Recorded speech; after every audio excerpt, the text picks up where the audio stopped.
The United States was built on an ideal of unity, yet within decades of its founding, the nation fractured so severely that families split allegiances and hundreds of thousands of Americans died fighting one another.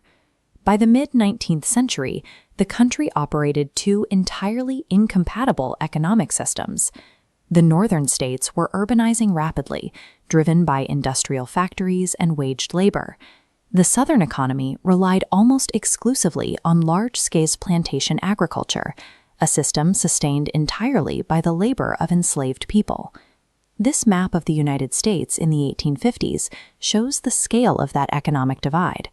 As the country expanded and acquired new Western territories, Washington faced a constitutional crisis over whether these new regions would permit or prohibit slavery. By the end of the decade, the existing political framework could no longer hold these two economic and moral systems together. The election of Abraham Lincoln in 1860 shattered Southern trust in the federal government. Convinced that Lincoln's administration would actively dismantle their slave-based economy, South Carolina initiated a formal secession, soon followed by several other states. These seceding states formed the Confederate States of America under the presidency of Jefferson Davis.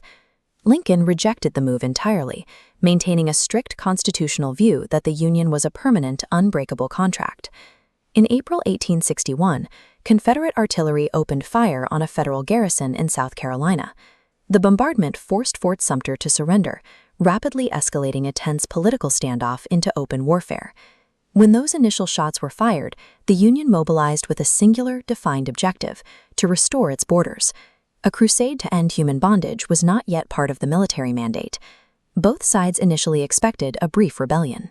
Instead, they mobilized enormous armies, each relying on different advantages.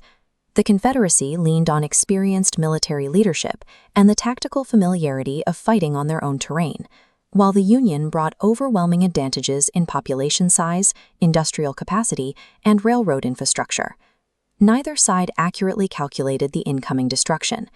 Early clashes at Bull Run, Shiloh, and Antietam introduced the devastating realities of industrialized mass casualties. In July 1863, the armies collided at Gettysburg, Pennsylvania.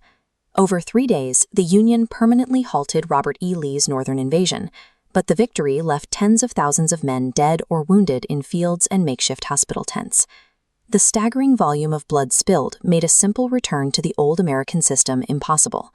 The sheer scale of the death toll required a higher moral justification for continuing the war. That justification took legal shape with the Emancipation Proclamation in 1863. Lincoln issued a strategic directive declaring all enslaved people within rebelling territories to be permanently free. The order had an immediate tactical effect. As the Union Army pushed southward, it stripped the Confederacy of its forced labor and operated as an active army of liberation. The proclamation also authorized the enlistment of black men. Approximately 180,000 joined the Union military ranks, taking up arms against the institution that had enslaved them. Their military service provided critical manpower to the Union effort, while simultaneously forging an unignorable, blood-earned argument for post-war citizenship and equal rights. Through this mass enlistment and the legal shift toward emancipation, the conflict transformed from a war to preserve the Union's borders into an armed movement to remake its social order. By 1864, the Union shifted its strategy to total war. Using its overwhelming resources, the military began systematically severing Confederate supply lines and destroying infrastructure, most notably through General Sherman's march, which left a trail of economic ruin. The Confederate military finally collapsed in April 1865. Robert E. Lee, his army surrounded and depleted, formally surrendered to Ulysses S. Grant inside a quiet parlor in Appomattox, Virginia. The relief of victory was brief. Just days after the surrender, President Lincoln was assassinated at Ford's Theater, sending a wave of profound shock through the country. The assassination decapitated the Union's executive leadership at the exact moment a shattered nation required immense political guidance to rebuild. The ultimate human cost of the war was immense. An estimated 750,000 people died, making it the deadliest conflict in American history and leaving behind a profoundly traumatized population. The 13th, 14th, and 15th Amendments altered the Constitution to abolish slavery, establish birthright citizenship, and prohibit racial discrimination in voting. Yet these new ideals clashed with a violently resisted reality. Local laws and terror campaigns systematically blocked the enforcement of these rights. The Civil War preserved the physical borders of the United States, and it permanently destroyed the institution of slavery. But the profound questions it forced onto the national stage, who gets to be a citizen, and what equality actually requires, remain active, continuing to shape the American project today.